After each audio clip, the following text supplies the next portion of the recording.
Adding in the game world requires one final class to make this happen. So this class, I'm going to call it frame. So this is going to be a frame object to store the size of our game world and to store the size of our camera. So class frame, and now, oh, not frame P. And it's going to have 4 variables. I'll use floats for these: x, y, width, and height. We just need a way to store these values for our camera as well as for our game world. So that's why we're going to be using this class to do it, so we can create an object to make it easy to reference them. And when we create a frame object, that's when we'll pass in the values of how big we want it to be. So we'll have our source x, float, source y, float source w, float source h. And now just simply x is equal to sx, y is equal to sy, w is equal to sw, and h is equal to sh. And that takes care of the frame class, so we don't have to touch that again. Now we just need to make 2 instances of it inside our project, where these are going to then store what we have. And I'm also going to need to bring in my background art as an image. So let's add these things in. So background art for my main background art, and then we'll grab our frame and say frame, game world, and camera. So this is the 3 variables that we're going to need for this stage of our game, our second to last stage. The final one will of course be adding in game states, which if you followed on previous tutorials like Duck Hunt or the different drop games, we've added in game states many times. Now let's give these things some values. Background art is equal to load image, and it is world background quad. Now I made mine very obvious where the 4 quadrants are so that I can see that it's working for demonstration purposes. Personally, I wouldn't do that, as part of my project, because it's kind of ugly. So we don't really want it there.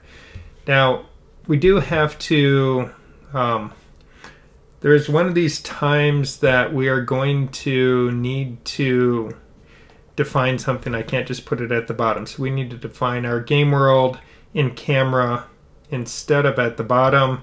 We need to do it at the top, because then when we start positioning things like the boss, like the enemy, like the player, when we start positioning these things into our game world, we're going to be having to change these values because we don't want it to be in a quad. I want to just start out in the middle of my game world.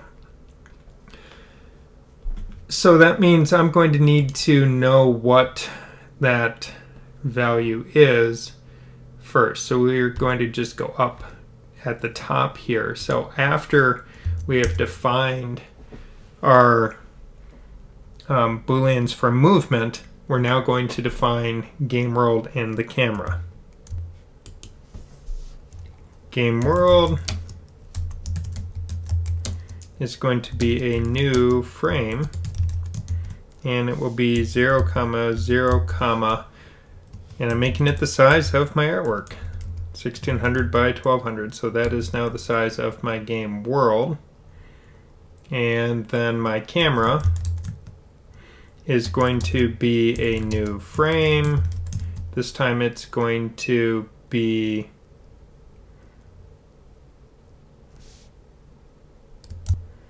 0,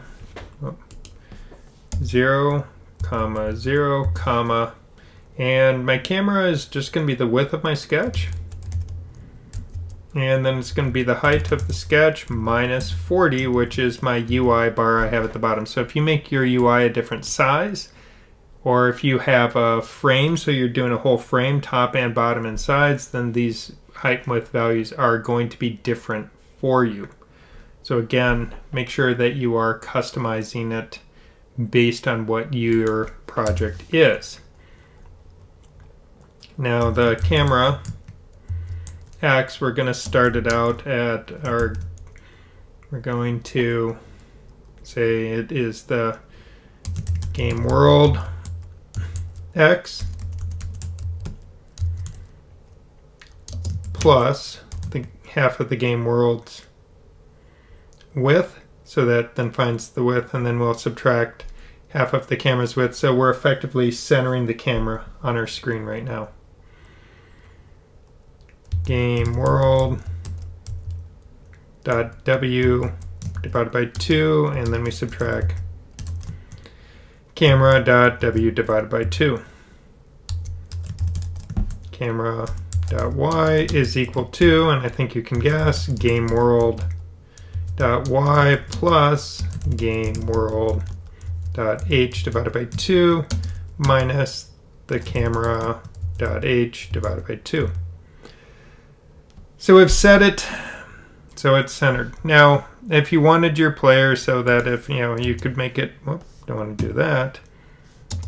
But if your game world, you just start in the upper left corner and you get to explore the rest of it, well, then we could probably leave, where things are starting. We are going to have to do some changes, though, in terms of our resets and our boundary checks, because our boundary checks are currently based on height and width. For, let's see, under Wander, isn't it? Oh, here's our boundary checks for the enemy, so we're going to have to modify these to be with the game world instead of based on just height and width. So we'll take care of that once we get the camera functioning inside the game. To move the camera so that it stays inside the game, we're going to go down into our draw. We're going to be doing some substantial updates to our draw because we're going to be taking all of our displays that we have here, and we are going to be then putting those inside of matrix transformation. So, because that's how we're able to display things correctly based on the camera. But first we have to set it up so that the camera is moving. And to do that, we're going to go down right before we start drawing our UI here, because the UI doesn't have to, this doesn't move, this doesn't get transformed, this doesn't do anything. So right before we do that and do the transformation for it, then that is where we're going to do our matrix transformation and change things. So we'll be grabbing all of the displays and moving those into a transform. But first, oh, wrong button. Move the camera.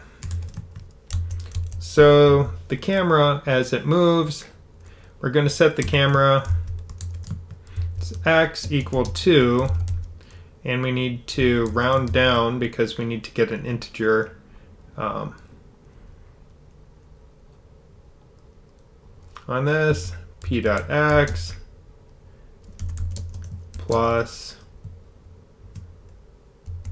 p.w divided by 2. So we're centered on the player right there, and we need to subtract the camera's half width, so the center of the camera. So when we're looking at this, we can see how we're grabbing half of the width of the player plus the x, so we're at the center of the player, the center of the camera. That's where we're moving our camera to. Then we say camera.y is equal to p.y plus p.h divided by 2 minus camera.h divided by 2 semicolon. Now, if we want the camera to stay inside the game world boundary so it can't, when it hits the edge, it stops moving the camera, and then we just follow the player. So when the player is within that kind of like final half of the camera's width as it relates to the game world,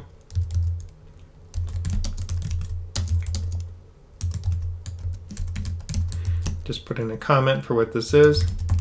So we'll keep the cam in the game world bound. So if camera.x is less than game world.x, at that point the camera.x is going to be equal to our game world.x.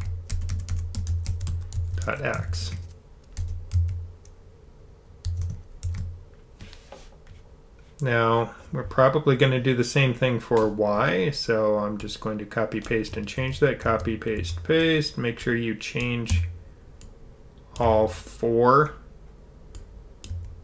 of these as part of it, so that's important. So now that takes care of the top and left boundaries. So now we have our other 2 boundaries. So if our camera.x plus the camera.width is greater than our game world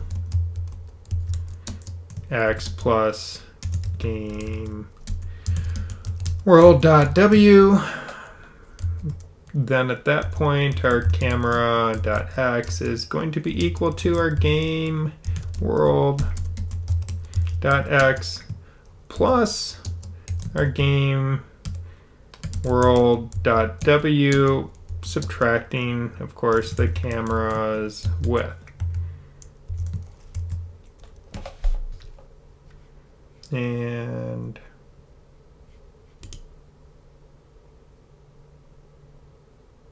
oh, forgot a capital on my W there. Okay, good. Now, again, it's a lot of camera and game worlds to type, so I'm just going to modify all of these. Make sure if you do the copy pasting method that you are being diligent about changing all of them. If you miss one X or one H, one Y, one W, if you miss one, it is going to be broken and then it's not going to work. So now that moves the camera. Finally, push matrix, and then we'll have a pop matrix. It's important that you do put the pop matrix in, otherwise it does get grumpy with us. And we need to, so yeah, it just gets very grumpy. So once we do this, then we're going to translate to a negative camera X and a negative camera Y. So we're moving our 0 from the top left corner of the sketch to the X and Y of the camera, so we're subtracting that from it, so we're kind of moving over. So remembering that the camera is kind of centered, it's X and Y, so now we're adjusting to that location. And finally at that point, image, background, art. And now we can just draw this at 0, 0. Now if we were to run this and see what happens, we'll see, hey look, it drew the background art, and if I look at the art over here, we'll see that is the top left corner on it. We're seeing a little bit over there. And okay, we get getting some weird stuff going on here because we get some odd boundaries because we have to change our boundary checking, but as I'm moving, yeah, we're getting so it's trying, but it's based on the player, because remember the player movement is what's driving this. So we are going to have to modify the players and all of our other checking, but we can see it's drawing it. But notice how it's drawing this background. Well, it's drawing the background after everything else is displayed except our UI at the bottom. So this is where we need to go and grab that UI stuff. Or I mean, go grab all of our displays. So this is where we need to move all of the displays. So, oh, don't want to go that far. So we're in Draw, So the first thing I'm going to do is I'll go and grab our player's display. And we'll put that down here. Oh, and every time I grab one, I want to make sure that I'm commenting out previous. All right, now let's run this and see what happens. And hey, look, there's the player. And now we can move and see how the background is, it's moving, though we get some boundary issues we're going to have to fix on that. We'll switch it from height and width to game world stuff, and then that's going to work. Okay, so now we have, if the boss is active, we display the boss. So we're going to want to do that. Then we'll have our fireballs and our enemies and our pickups and projectiles. So if boss is active, all right, I can just copy paste that part right there. And then now let's go down here. Paste that in. I need a closing curly as part of that. And now we're not updating the boss anymore right there. Auto format, that cleans that up. So player display, boss display, and now if the boss is active, and let's go back up here. I could start typing, but I want to just kind of go one at a time. So now if my fireball, we'll go grab the fireball one, and then we'll get rid of the display there. Scroll back down, paste that in.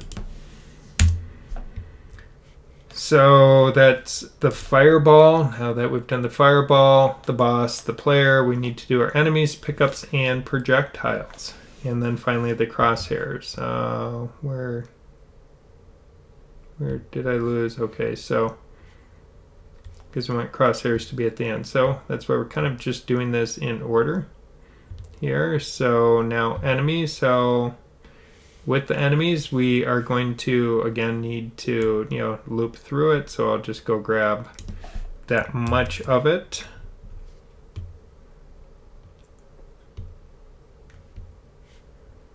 And paste. So we loop through if the enemy is active. So I can see that I need two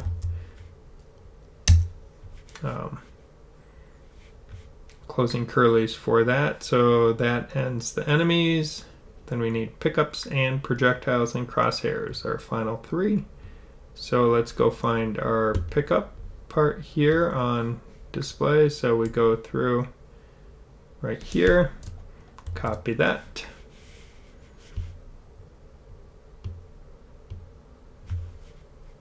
And then paste. We're not updating. And this is only one there on that.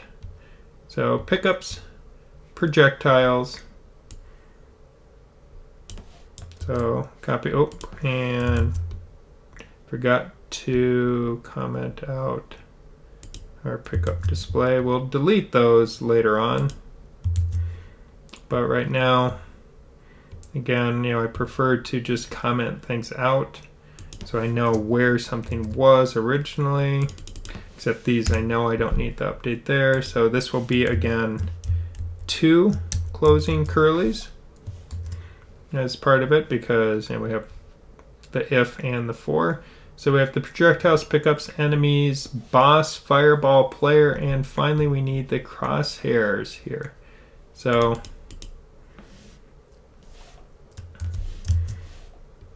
grab the crosshairs. All right. So now you can see the enemy got a few things going on here. We're working now. We do have to take care of where pickups are spawning because right now they're only going to spawn in this game world here. So if I were to be able to see the rest of the world, I would see that they're not spawning. And okay, well, shooting, if I look at where my cursor is, I'll see that, okay, it's kind of working there. But if I see, yeah, the cursor isn't quite in alignment. So we have to do some tweaks here a little bit to get our cursor. I mean, it's firing at the crosshair, that's good, but the cursor isn't quite aligning with where my mouse is, especially as I'm trying to move around. So we got an issue there we're going to have to address. So now that we have this first part of setting up our kind of game world and movement working, we're going to go through each of our classes and update them appropriately to make it work. The first thing we'll go into is the crosshairs. So I'm going to disable this no cursor thing and rerun it again so my cursor stays on screen. So I can see, okay, so I'm here and it's not quite, wait, it's not quite right, it's off. And if I move all the way into the left-hand quadrant here, I'll notice how, okay, now it seems like it's behaving better, but it still is a little bit off. Now if I go all the, whoa, wait, what? So if I'm in this top left, like half of the camera view, the cursor works. But the moment I move out of it, it breaks. So it turns out, let's go into the crosshair here and modify our X and Y by the camera's position. So remembering when we're in this top kind of half of what is the camera view or our original stage, it works. But the moment I get out, it starts scaling worse and worse. Oh, not cameras. Well, that's weird. That's bad typing on my part. And now we go plus camera.y. Now let's run this again. And we'll see that now even over here, the cursor is lining up. Okay, so that's now giving me a better cursor, so I can be down here and it is still working. Now our projectiles, we can see are, okay, those are a little bit off there. So that's not working quite right. So we're going to have to work with those. So we might as well move into the projectile next because that's probably going to be bugging you as part of it. And turns out it's probably going to be the same adjustment that we need to make, where we need to adjust our angle because we were using our X and Y here. So we said what is our X and Y, but we need to offset that by our camera X, oh sorry, camera Y. Remembering arctangent 2 takes Y before X, and then we add in our camera X. So let's try again. And now if I move, oh, don't want to get out of that top quadrant, and now we can see, okay, that shoots. And that should, okay, so now my projectiles are going where they're supposed to. We just are going to need to, whoa, hey, big baddie. Oh, hey, he is probably off too. So we're going to have to fix fireball. We're going to have to fix a lot of things. Anywhere we have height and width, we know we're going to have to be adjusting that to our game world values instead. So as long as we're in projectile, we'll go ahead and change that. Game world dot W, game world dot H. So I'm just going to put game world on my clipboard so I can update that much faster. Okay. All right. So going to just start going through each one of our classes. Okay, timer doesn't have any game world stuff on it, so we don't have to touch that. Let's go into the player. We're going to start out at our player. We'll go gameworld.w and gameworld.h.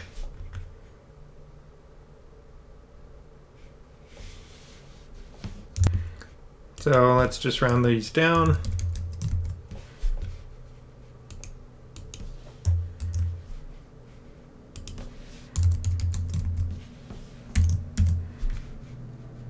So we just put some rounding action in there, rounds that down. That takes care of that on the player's initial part.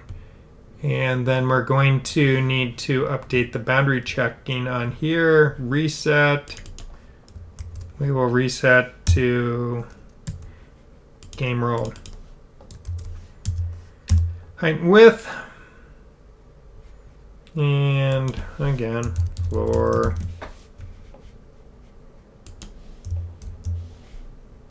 And floor. Probably if we kept everything floats or everything ints everywhere, that would have simplified things a little bit for us. But it's not the end of the world.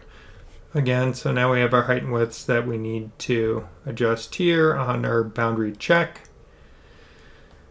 So it's not, so if X is, so our boundary check, we're no longer going to wrap. I'm going to make it so the player is stopped at 0 here on it. So if we hit the left edge, so if we go less than 0, we're going to set our X equal to 0. If our Y goes less than 0, we'll set our Y to 0.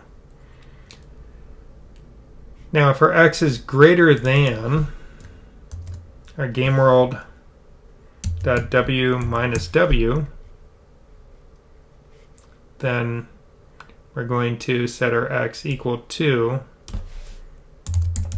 floor of game world dot W minus W. So that traps it there. So if our Y is greater than our game world dot H minus H, then we will set this equal to floor game world dot H minus H. But it's not minus. Game world minus H minus 40, which is our kind of reduced size. Probably should have just made the game world a little bit smaller that way. Oh well. Because there, now we can't run and hide under that. So then that should take care of our player. Let's run this. And now the player can go down. Oh no, we don't need the minus 40 on that. Let's try again. And we can get to the bottom, get to the top. So now I can't run away anymore. Can't run away. And we'll try in this quadrant. Let's see how that one works. And it stops. Now, if you want your health bar to stay on screen, you could always shorten up, and make it so that it's not based on the sprite. Top and bottom, because remember, we're drawing that health bar outside of the bounds of our sprites. So you could adjust things appropriately if you feel that that is an issue for you. Moving down our class list here, we'll go into our pickups, and now our random position is going to be, instead of width, it will be game world dot W minus, I want to go minus 50, but also then the size of the sprite, which is 16. So I could go, but W is down here, so I'll just change this to 66. That's how I arrive at that. It's the 50 plus the width of my sprite, 66. So I'm just hard coding that in. And then gameworld.h minus, again, 66.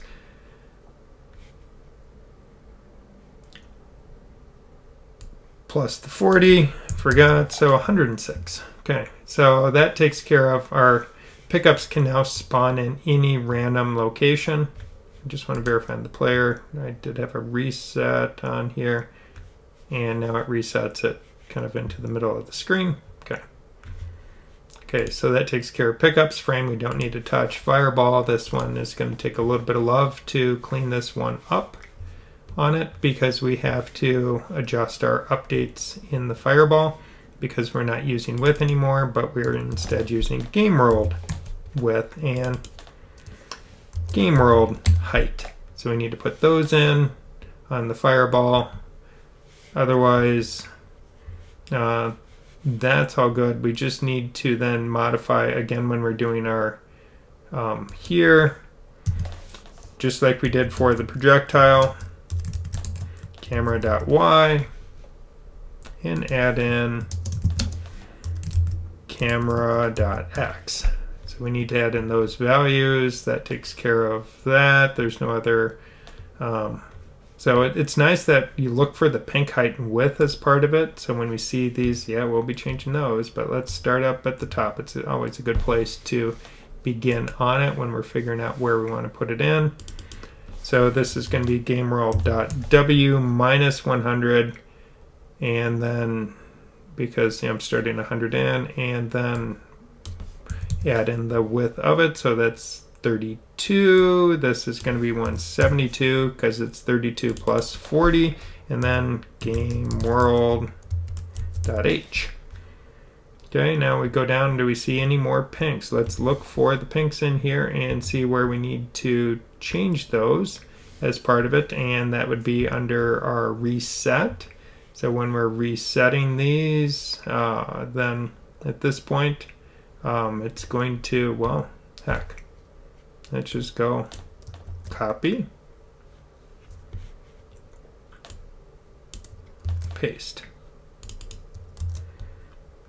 Now we go down and look for, there's our updates, move left and right, boundary checks. There we go. Okay, so change this to gameworld.w, gameworld.h, and that should take care of the enemy.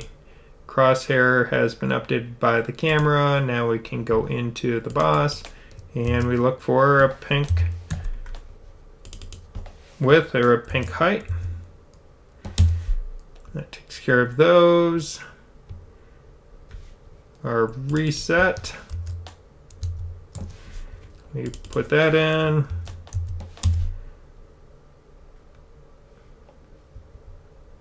And it wants it to be floored. Again, don't, when you see red, don't freak out. Read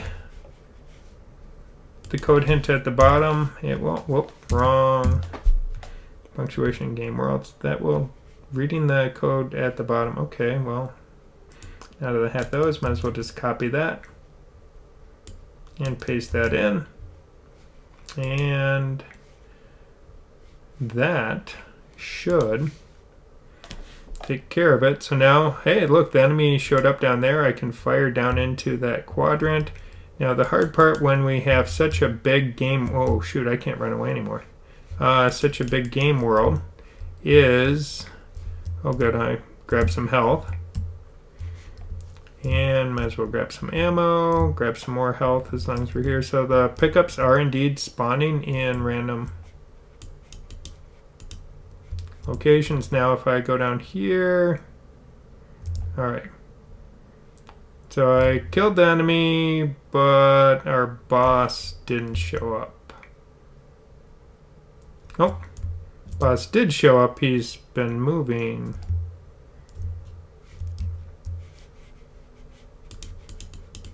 So, and it looks like, the boss is, whoa, yeah, let's go get some health here. All right. Okay, so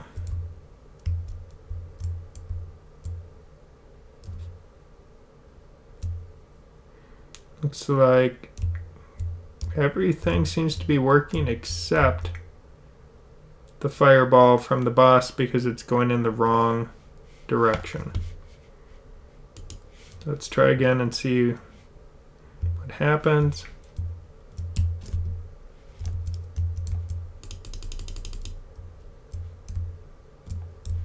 And the boss appeared.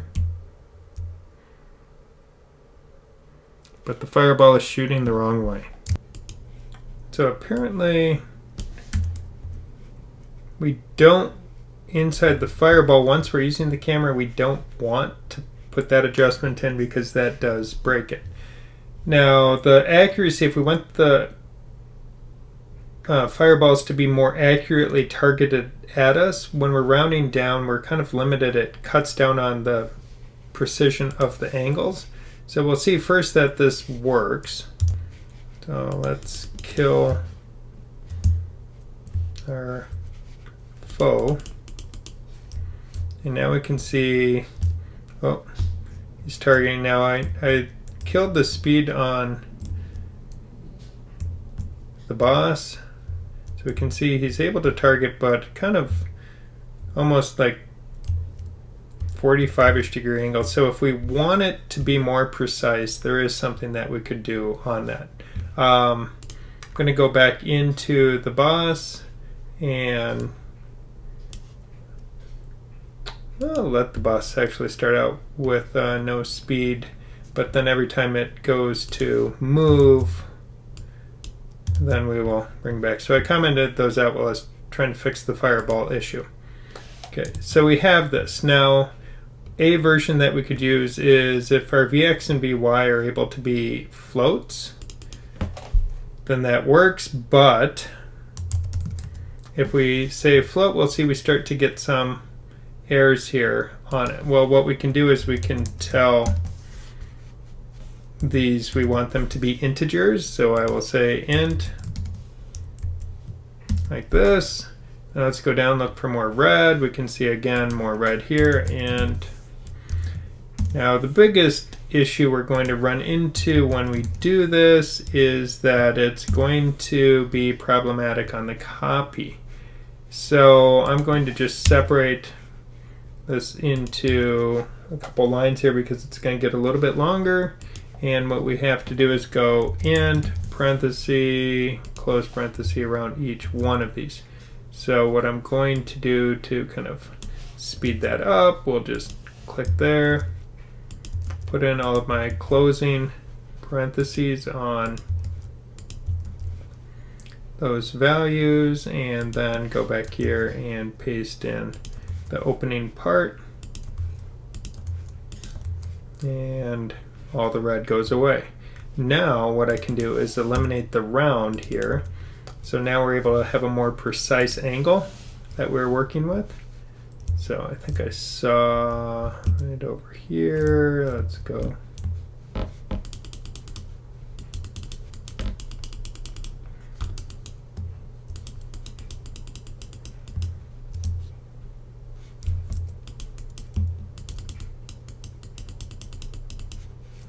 And now I can see that, oh, and it's moving, but his angle when he goes to fire is going to be much more precise on it. So if we took away his speed and let him be fixed, we would see that the angle is shooting more precise. So we'll just do that so we can see. So now the boss doesn't move. Let's go find our target.